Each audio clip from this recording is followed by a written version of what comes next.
봄바람을 타고 일렁이는 연록의 물결. 한때 없어서는 안 될 우리의 필수품이 바로 차였다.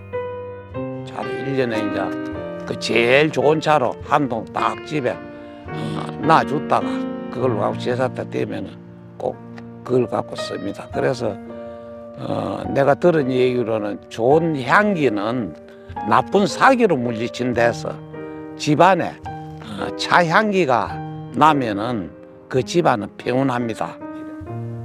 그렇게 모두를 평온하게 지켜온 평화로운 차양과 그는 사랑에 빠졌다. 모든 것을 지켜주는 고마운 연록의 향기. 평생의 시간을 오롯이 쏟아 사랑스러운 연록의 향기를 오직 두 손으로 묵묵히 덮어온 사람. 그는 녹차의 명인이다.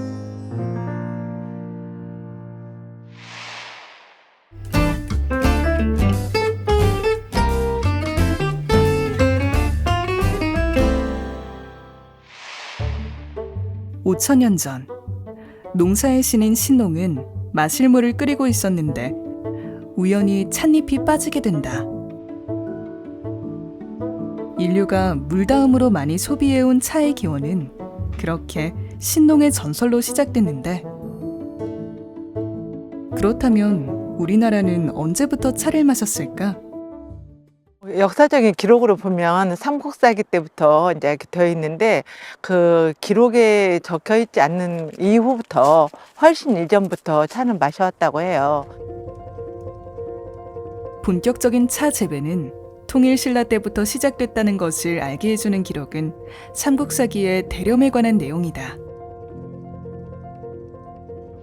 사료에 의하면 삼국사기에 보면은 대렴이 그 당나라 사신으로 가서 차 종자를 가져와서 이쪽 하동 쪽에 이제 구례나 이렇게 이쪽에서 심었다고 해요. 그래서 시베지가 이쪽에 있기도 하고, 정확하게 사료는 삼국사기부터 마셨고 그렇게 기록이 돼 있습니다.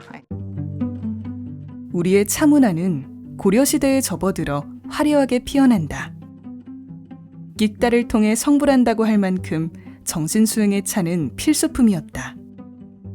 고려시대 때 불교가 번창하고 그러면서 스님들이 그 차에 있는 어떤 그 성분들, 카페인이라든지 그런 각성작용이 스님들 그 수행 생활에 도움이 되기 때문에 스님들이 많이 마시게 됐어요.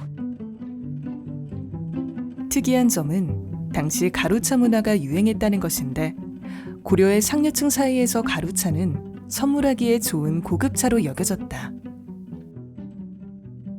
그때 당시에는 지금처럼 먹는 잎차보다는 그때는 가루차를 이제 먹게 되고 덩이차를 만들기 시작했는데, 왜 그랬냐면은 그 왕이 중국의 사신들이 오게 되면은 왕이 직접 그 가루차를 만들어서 그 사신들한테 대접도 하고 또 덩이차를 만들어서 신하들한테 선물로도 주기도 하고, 이제 그렇게 해서 굉장히 그 불교와 같이 그 고려시대 때는 굉장히 차 문화가 성행이 됐죠.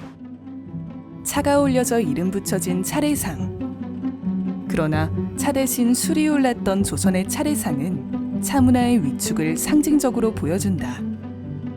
조선시대로 오면서 유교가 되면서 차 문화는 자연히, 왜냐면 불교를 이제 배척을 하잖아요. 그렇게 배척을 하게 되면서 자연히 차 문화도 쇠퇴를 합니다. 쇠퇴를 하면서 뭐가 되냐면 이제 유교 문화가 되면서 우리가 그 제사를 모시게 되죠. 그러면서 차례라는 것은 지내기는 했지만 그 차를 쓴다기보다는 어떤 뭐 그 맑은 물을 사용하게 되고, 그러다 보면서 대용차, 그러니까 그 18세기 영조 정조 그때 가면은 굉장히 영조도 그 대용차라고, 차 쪽에서 보는 대용차, 약용차를 많이 마시게 돼요. 이제 그런 식으로 굉장히 후에 가면 지금 우리가 건강차라고 하는 것들을 많이 마시게 되고, 그리고 그러면서 이제 없어지기 시작하는데, 이 다산 정약용이나 추사 김정희 선생님, 그다음에 초이 스님이 이렇게 18세기 후반에 나오게 되면서 다시 차 문화가 부흥이 됩니다.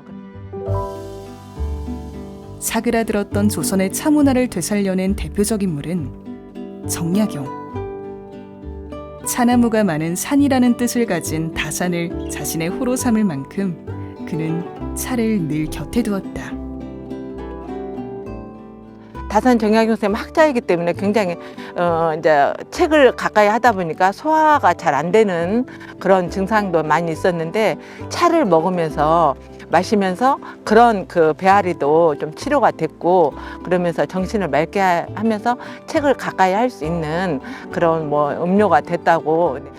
특별히 그 추사 선생님은 이 화계 지역에서 왔을 때 중로차가 여기가 이제 좋다라고 하셨는데 대나무밭이 굉장히 이쪽에 많았다고 해요. 그래서 여기에서 나는 그 대밭에서 나는 차나무는 우리가 중로차라고 하거든요. 그러니까 추사 선생님은 이게 뭐 30리길 대밭이 이렇게 되면서 차밭도 이게 있고 하니까 여기가 정말 중로차로서 아주 적합하고 좋은 차다. 차가 자라기 적합하다. 다산도 반했던 화계의 차. 하동군 화계면 일대는 차나무를 처음 심었던 시배지이자 차나무가 자라기에 최적의 환경을 갖췄다. 하계차는 특별히 유난히 다른 지역보다 틀립니다. 이 사철나무가기 때문에 물을 제일 좋아합니다. 차나무 자체가 물을 좋아하기 때문에 여기가 지금 계곡이 깊고 지리산 쪽에서 흘러내려오는 물이 많고 아침이 되면은 이 운해가 끼어주고 사철나무는 물이 많아야 좋지 않아요. 그렇기 때문에 여기가 이 지역이 차에 진짜 적정지라고 보면 되겠습니다. 지리산과 섬진강이 만나는 이곳이 국내 최대의 녹차 재배지가 된 것은 우연이 아니다. 섬진강을 품고 있어 기온도 물도 늘 안정적인 곳이 바로 화계다. 화계라는 데는 난석 지역입니다. 난석 지역이고 지리산 자락에 아주 푸르고 푸른 강산, 예를 들자면은 맑은 공기, 또 깨끗한 물, 세 가지가 어불러져 갖고 있는 이런 지역이 별로 없습니다. 이래서 이 지역에 나는 차들은 이 돌이 많고 난석 지역이기 때문에 그래서 차나무 뿌리가 상당히 깊이 들어갑니다. 직근서이기 때문에. 그렇기 때문에 차나무 뿌리가 깊이 들어가서 안에 좋은 길을 당겨서 올려서 만들어지는 것이 우리 차나무입니다.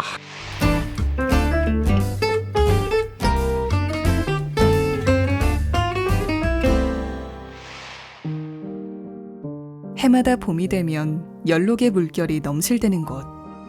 싱그러운 차향이 가득한 차의 본향. 화계에서 태어난 박수근은 차와 함께 자랐다.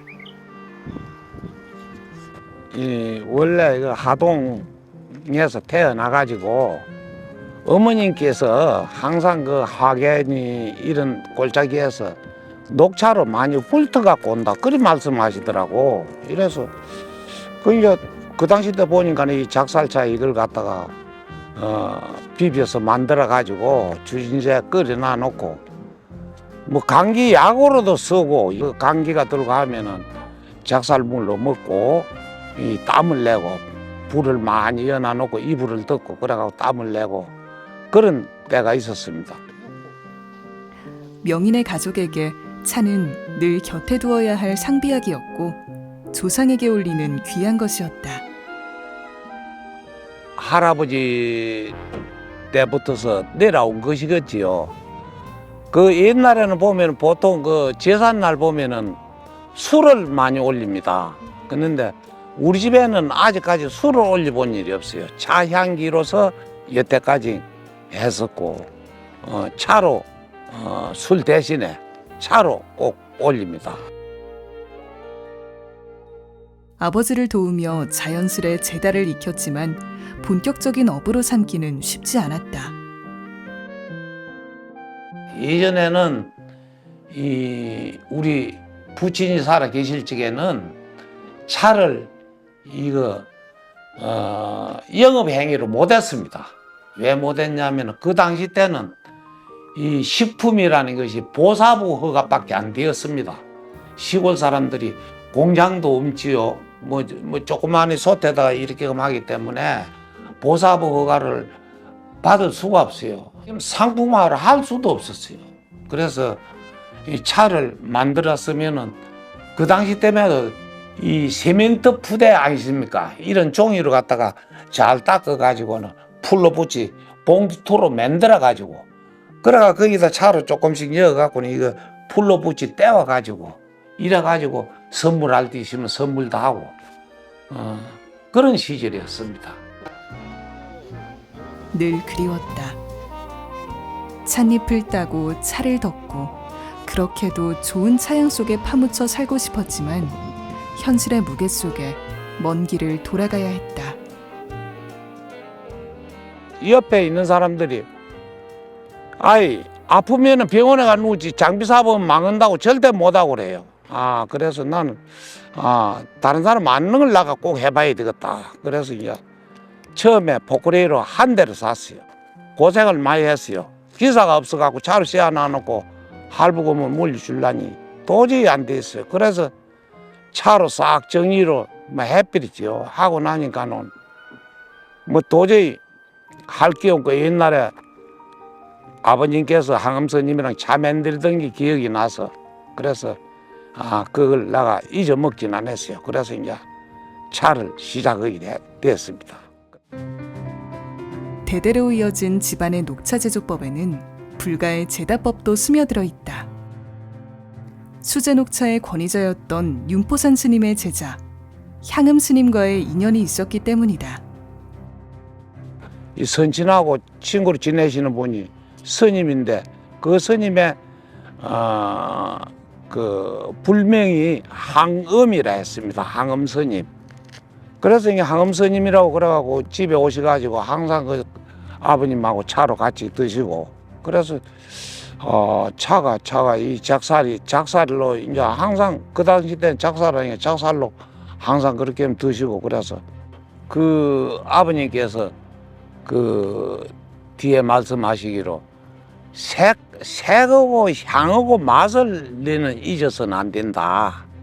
지금 우리가 이리 만들어 놨는데 보면은 그래서 그 무슨 말씀인고 했다마는 그것이 보니까는 이 쓰지 않고 뜯지 않고 맛이 있다는 말이지 색향미라는 말이 그래서 이것을 꼭 잊어먹지 않고 내가 여태까지 지켜오고 있습니다.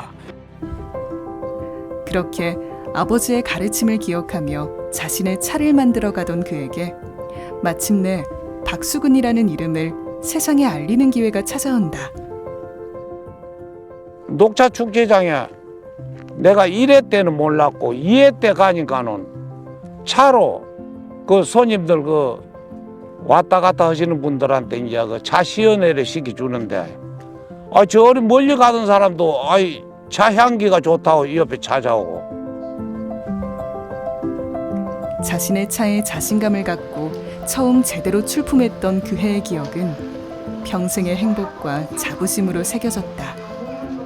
이 국제 축제래요. 뭐 중국에서도 오고 뭐 전국에서 싹 다 모여서 이 품평회를 했는데 심사원들이 와가지고 여러 통 재놓은 데서 한 통을 뽑아가더라고요.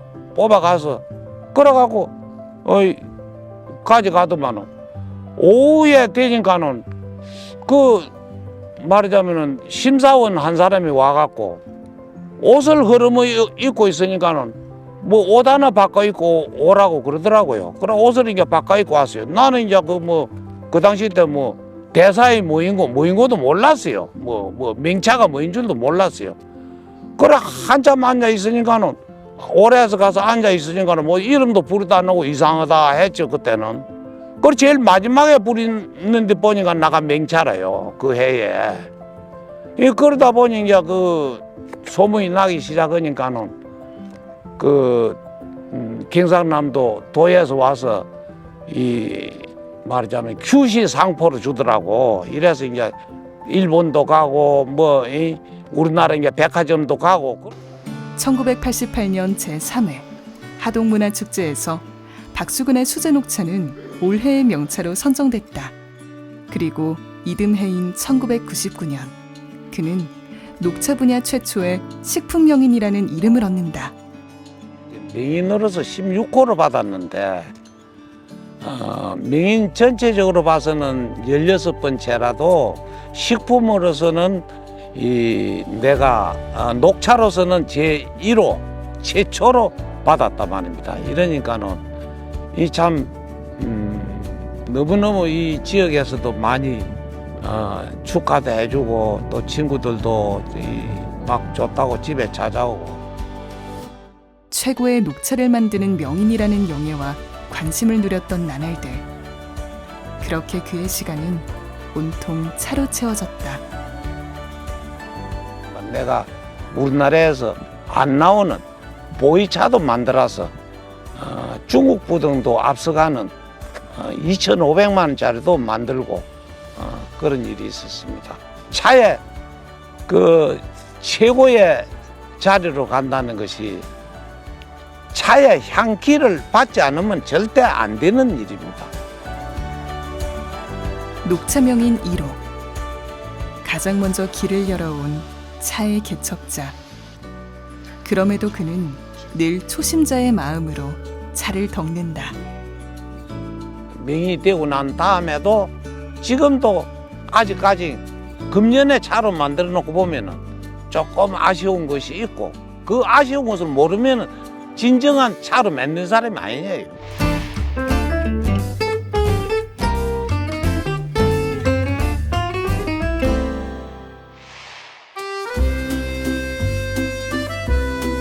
박수근 명인의 제다법은 집안 대대로 전해진 방법을 바탕으로 하는데 오직 두 손으로 직접 만드는 작업 방식을 고집하며 수제 녹차의 전통을 그대로 이어가고 있다.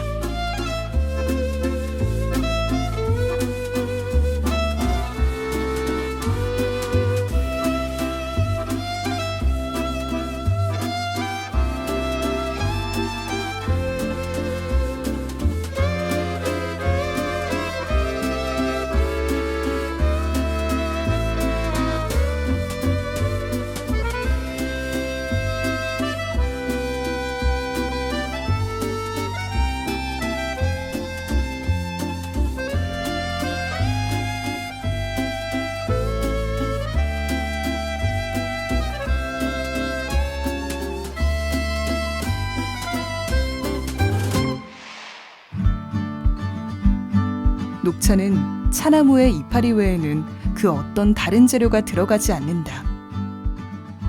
수제 녹차 제조는 찻잎을 채취하는 것부터 시작되는데 모든 이파리가 다 차가 되는 것은 아니다.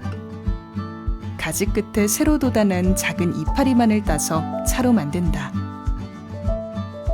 고구전에 따는 우전차를 최고로 치는 것이 보통이지만 그와 달리 박수근 명인은 시기로 차를 나누지 않는다.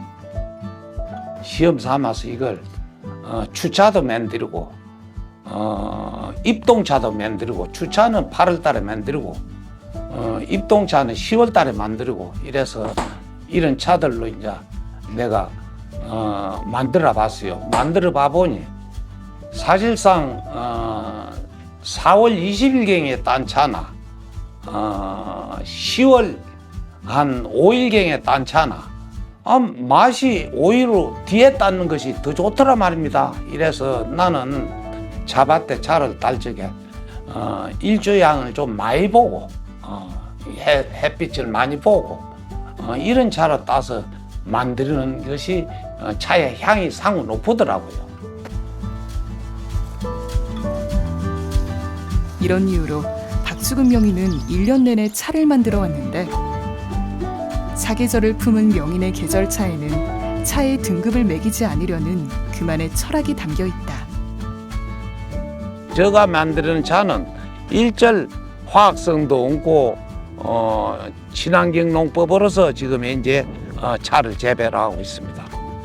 차를 딸 때는 엄지와 검지를 이용해서 연한 줄기 부분을 가볍게 잡고 뭉개지지 않도록 꺾어서 일창이기, 즉 새순이 도단한 부분에 잎 한두 마디를 따주는데 신선한 차향을 머금도록 오전에 덮을 것은 오전에, 오후에 작업할 것은 오후에 따는 것이 좋다.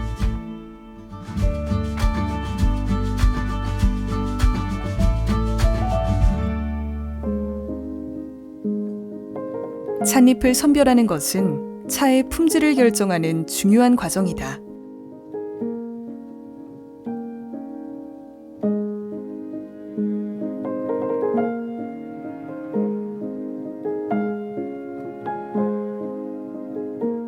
수확된 찻잎에서 이물질뿐만 아니라 늙은 잎이나 덜 자란 잎, 줄기 등을 골라내는데 이 과정은 좋지 않은 찻잎을 걸러내기 위한 목적도 있다.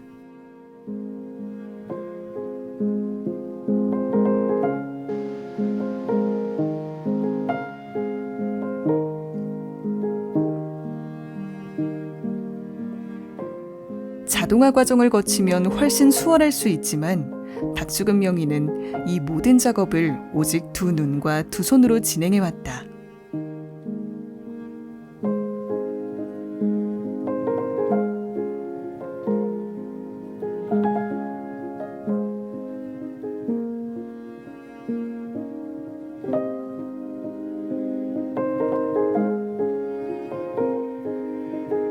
선별 작업을 끝낸 찻잎은 덕금 과정을 거치게 되는데 덕금은 찻잎의 수분을 제거하고 발효를 막기 위한 것으로 녹차의 맛과 향을 좌우하는 중요한 과정이다. 차를 덕는 가마솥은 온도를 끌어올린 후에 사용하는데 가마솥의 표면 온도가 약 180도에서 250도에 다다를 때까지 불을 지핀 후 충분히 달궈진 솥에서 덕금 작업을 진행한다.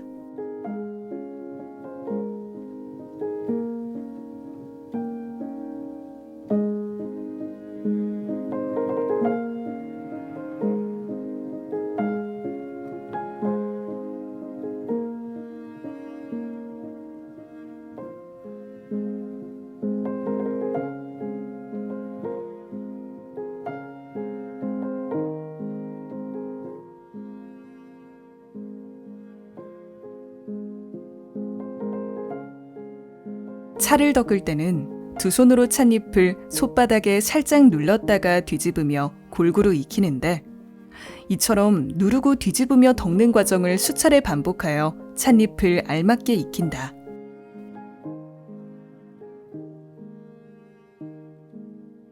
이 같은 살청은 풀비린내를 날리는 것으로 열을 가해 녹차의 푸른색을 없애는 작업이다. 녹차에서는 가장 중요한 공정이 살청입니다. 예, 살청은 덕금으로 이제 솥에서 덕는 과정도 있고 찌는 과정, 스팀에서 그 수증기를 이용해서 찌는 스팀 과정 두 가지가 있는데 우리나라는 보통 무쇠솥에다가 덕금 살청을 하는 것이 이제 특징으로 되어 있는데 그 덕금을 할 때 좀 유념해야 될 것들이 이제 살청을 우리나라는 이렇게 솥이기 때문에 평평하지 않으니까 불에 닿는 그 위치가 조금 달라가지고 살청을 하는 과정에서 완전 녹색이라기보다는 약간 녹황색이다. 그러니까 약간 황색을 띠게 되죠. 그러니까 스팀하고는 달리 이제 약간 황색을 띠는데 그때 그 덕금솥에서 할 때 살청이 제대로 되지 않으면 녹차를 마셨을 때 속이 뭐 아리다? 뭐 훑은다 하시는 표현을 하시는 분들이 있어요. 그래서 살청이 아주 중요해서 살청이 제대로 되어야 되는 녹차를 마시는 게 좋습니다. 예.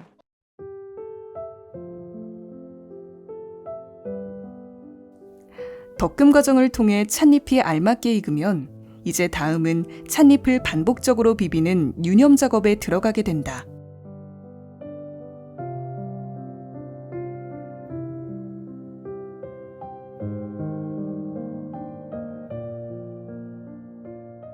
솥에서 퍼낸 찻잎은 한 김을 낸 후 천천히 뒤집어가면서 조심스레 둥글리듯 굴리며 비빈다.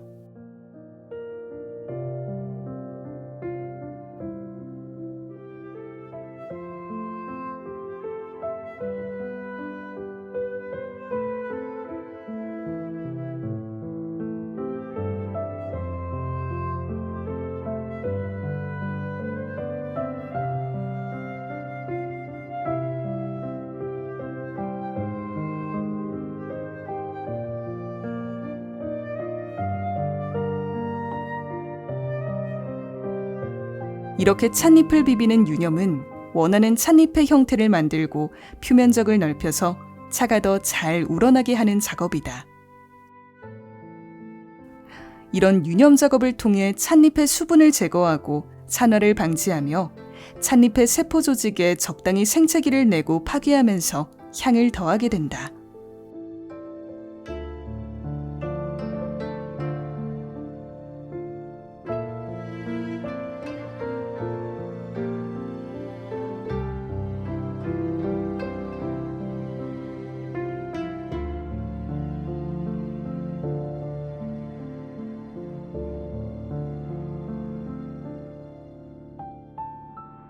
둥글리듯 굴리며 비벼준 후 흐트려 털어주고 다시 또 비비는 유념 과정은 20번에서 30번 정도 반복해준다.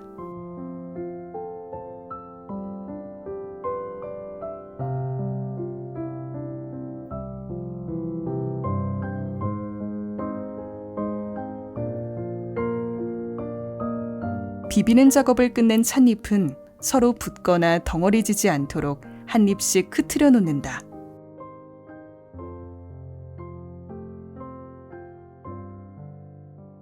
그분의 차의 특징은 유념에서 있었던 것 같아요. 왜냐하면 보통 우리가 녹차를 만들 때 살청은 뭐 고온에서 이제 대부분 덕금솥에서 하는데, 이분의 특징은 덕금솥은 비슷한 것 같은데 유념에서 다른 데보다는 좀 약하게 하시는 거예요. 약하게 하시는데 그것에서 유념을 약하게 하면서 생기는 게 뭐냐면, 우리가 차를 우렸을 때 굉장히 탕이 맑아요. 차를 우렸을 때. 그리고 유념의 목적이 뭐 부피도 줄이기는 하지만 세포막을 터뜨려서 이렇게 차를 우렸을 때 색향미가 나도록 하는데, 이 박수근 명의 것은 그 유념을 좀 적게 하다 보니까 오랫동안 차를 우려 마실 수 있고, 그러면서 색향미를 오랫동안 또 즐길 수 있는 그런 그 명차더라고요.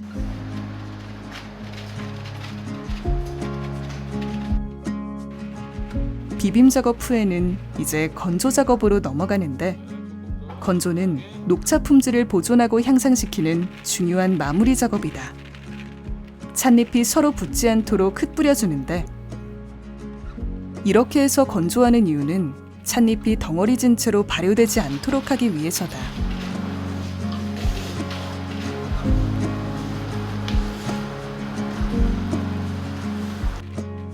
이런 건조 작업은 유념에서 형성된 찻잎의 형태를 고정시키고 적당한 수분 제거를 통해 보관 시 변질을 막고 품질을 유지시키는 역할을 한다.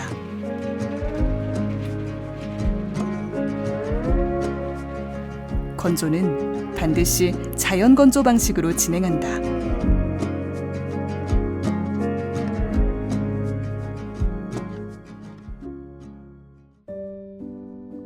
백탄 숯불을 태워 낮은 온도에서 서서히 다시 가마솥을 달구는 이유, 바로 끝볶이의 과정 때문이다.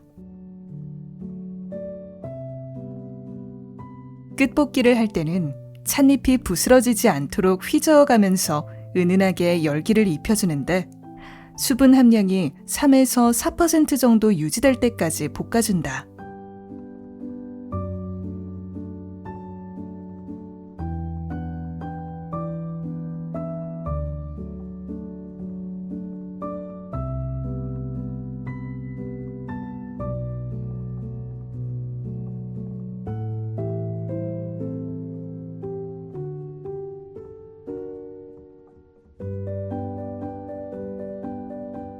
박수근 명인이 지켜보는 가운데 전수자의 손끝으로 완성되어가는 녹차. 특히나 차를 덕는 과정은 세심한 손길로 이뤄지기에 아주 작은 부분까지 신경 써서 살피는데, 이렇게 명인의 녹차향은 다음 세대로 천천히 흐르고 있다.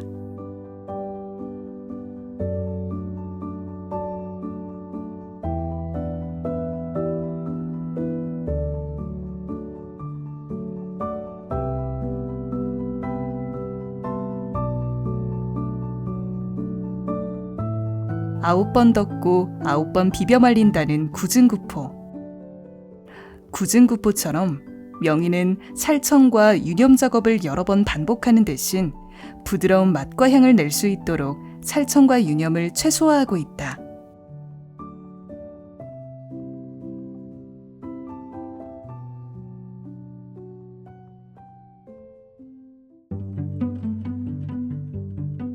이제 제다에서의 마지막 단계.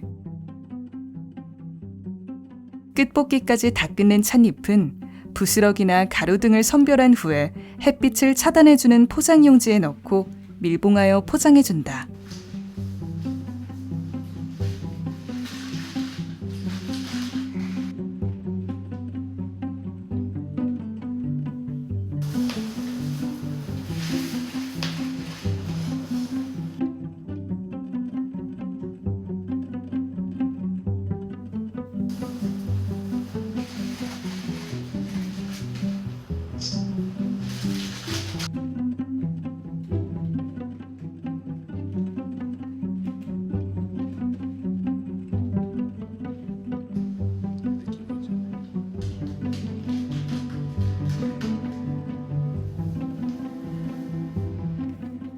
찻잎을 따는 순간부터 시작되는 제다의 과정.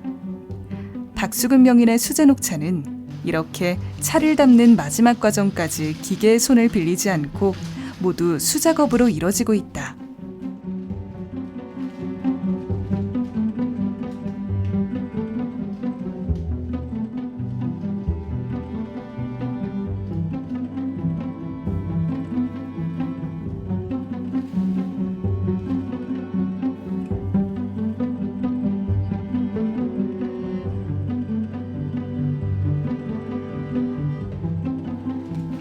대량 방식으로 생산하고 판매하는 녹차에 비하면 생산량은 턱없이 적지만 대한민국 최초 녹차 명인이라는 이름에 부끄럽지 않도록 명인은 여전히 맛있고 향기로운 차를 자신의 두 손으로 오롯이 만들어내고 있다.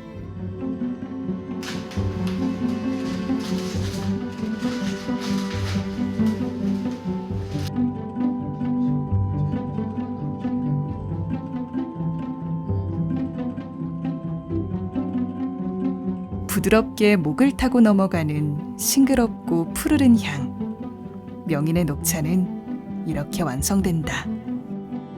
그냥 막 비벼서 떡어서 만들었다고 차라고 생각하면 안 됩니다. 이번에는 이 만들어서 이 부시래기가 많이 나온다. 닭이 잔에 이 까만 이런 불순물이 따라 나온다 하는 것을 차차 비비면서 솥에 온도란다든가 모든 것을 갖다 연구를 하면은 이 부시래기도 안 나오고 찌꺼기도 안 나오는 그런 차를 만들어야 되는 것입니다.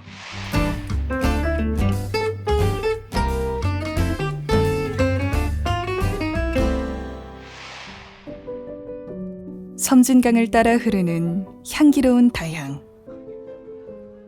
봄이 되면 더욱 만개하는 이곳 화기의 다향을 느끼기 위해 찾아온 이들에게 명인은 자신이 평생 느껴온 끽다의 즐거움을 전한다. 차라는 게 확실히 정신이 맑아지고 집중이 되기 때문에 다음날 새벽 1시면 1시, 2시면 2시 꼭 일어나서 이 차를 마시고 앉아서 선이라는 거는 혼자 앉아서 차를 마시고 차의 향기를 맡으면서 하면은 집중이 됩니다, 사람이. 그래서 이 앞으로 내가 후손한테도 이걸 꼭 가르쳐서 내 생활하는 걸 저수자도 지금 현재 그렇게 하고 있고. 차와 함께 눈뜨고 차와 함께 잠들었던 지난 시간들. 그 시간을 통과해온 명인에겐 차를 즐기는 사람뿐 아니라 차를 만드는 후배 다인에게도 전하고 싶은 이야기가 있다. 그래서 누구람도 차를 만드시는 분들은 내 차가 최고다지 말고 항상 아쉬움을 남기고 그 다음에 또 차로 만들고 그 다음에 차로 또 만들고 일이 되어야 발전이 있는 것이지. 이 돈을 떠나서 돈을 생각하면 절대 안 됩니다. 차는 이래서 자연히 좋은 차를 만들어서 이 국민의 보급을 좋은 이 향기를 주면은 만드는 사람도 좋을 뿐만 아니라 먹는 사람도 좋고 서로가 다 좋은 거 아니겠어요? 하동에서 태어나 자란 그에게는 누구보다 뜨거운 하동 녹차에 대한 자부심이 있다. 천혜의 환경, 야생의 밭에서 자라 만들어지고 있는 하동 녹차만의 맛을 알리기 위해 전 세계를 누볐던 시간도 있었다. 이 명인이 되고 난 이후로 그 하동군에서 그 예부적으로 그 예국계 그 말하자면은 이 지역 상품 그 홍보로 많이 나갑니다. 예전에는 뭐 중국도 가보고 일본도 가보고 차로 가지고 이 뭐 안 가본 데가 없습니다. 이래서 저 뭐 스웨덴, 노르웨이도 가보고 차로 갖고 가서 이제 그쪽 차는 어떤 거, 내 차는 어떤 거 이런 것도 한번 해보고 그것도 차로 만드시는 분들이 또 자기 차를 우리 차를 마셔보고 또 내 주소로 가져가 가지고 또 우리 집에 또 차로 택배로 보내주시기도 하고 그래 그런 연을 많이 맺었습니다. 그렇게 차를 통해 세계와 교류하면서 하동 녹차의 대중화에 대한 고민 또한 이어왔다. 내가 그 우리 대한민국 우리 차를 가지고 전부 다 세계 각국으로만 이 동남아 이쪽으로 많이 다녔었는데 차가 좋다고 평을 받은 거는 우리 지리산 하동차가 제일 순한 것이 제일 좋답니다. 썩고 뜯지 않고 순한 것이 좋다고 자기들도 그 일본 같은 데서 명차로 뽑는 데 보니까는 제일 순한 차를 찾는다 그래요. 그래서 거기에서 많이 터득을 했습니다. 찻잎을 딸 때부터 차를 완성하는 순간까지 모든 것이 두 손만으로 이뤄지는 고된 작업. 그것을 대대로 이어왔고 다시 이어가려 한다. 뜨거운 녹차솥에서 힘들게 정말 힘들게 하루 종일 일하시고 계신 모습이 생각납니다. 정말 힘들게 일하셨던 것 같았습니다. 하루에 200kg, 300kg 정말 힘든 작업이거든요. 차에 대해서 더 자신감을 가지고 지금까지 전통 가업으로서 다른 식구들은 뭐 일반인들로 내가 돈 욕심을 낸다면은 일꾼을 데려 가지고 차로 좀 비비 달라 뭐 좀 뜯어 달라 하지만 해도 내가 아무리 좀 피곤해도 적게 만들어도 우리 식구끼리 이 전통 비법은 누구한테 일부러 세어 나가지 않기 위해서 혼자서 막 꼭 고집하고 우리 식구들만 나의 그 참 아들 전수자한테만 지금 현재 전수를 하고 있습니다. 정말 힘든 게 많습니다. 하루 종일 그 솥에 있으면요 거의 탈진할 정도로 정말 힘듭니다. 제가 해보니까 정말 힘들더라고요. 그때 당시에 아버지의 그 녹차의 열정, 사랑은 정말 대단했던 것 같습니다. 명인의 모든 순간을 곁에서 지켜보았던 아들은 이제 전수자라는 이름으로 명인의 곁에서 차라는 길을 함께 걷는 가장 든든한 동반자가 되고 있다. 내가 돈이 꼭 욕심 나는 것 같으면 엄마 이것이 무작정 차다 하고 엄마 인부들 데려다가 엄마 이리 비비라 이리 해라 하지만 해도 그것이 내 손이 갖는 거하고 말하자면은 저 사람들이 하는 거는 나는 꼭 거의 마음에 맞질 않아요. 전수자한테도 그렇게 가르치고 있고 돈이 앞서는 것보다 우리는 비법이 이것이 제일 중요한 것이다. 요즘은 많이 기계화되는 농가들도 많고 하니까 그 옛날 수제 녹차의 고유한 향이 많이 잃어가는 것 같습니다. 그래서 그 녹차 아버님의 옛날 그 전통 비법은 꼭 지켜야 된다고 생각합니다. 그러니까 이렇게 명인이 되신 분들은 제 욕심으로는 수제차, 덕금 수제차로 유지가 됐으면 좋겠고, 또 이것을 산업화를 하겠다고 하면 기계를 이용해야 대량으로 우리가 대중차로 또 마실 수 있지 않겠어요? 그래서 그게 병행이 되면 참 차 산업이 발전하는데 좀 도움이 되겠다라는 생각입니다. 예. 할아버지에게서 아버지로, 그리고 명인을 거쳐 아들에게로 이어지고 있는 가문의 비법. 시간이 켜켜이 쌓인 전통의 제다법이 원형 그대로 보존되는 것이 명인에겐 가장 큰 바람이다. 앞으로 내가 하늘나라 간 우애란도 이것이 저수자가 지켜주기를 나는 간절히 바라면서로 지금까지 한 20년 동안 지금 현재 전수자한테 가르치고 있습니다. 섬진강이 굽이굽이 흐르는 그곳에는 아름다운 십리벚꽃도 피어나고 명인이 덕거운 향기로운 다향도 피어난다. 그래서 끝까지 이 세상 끝날 때까지 나는 이 차로서 한번 인생을 끝나지 않느냐 이렇게 생각하고 있습니다.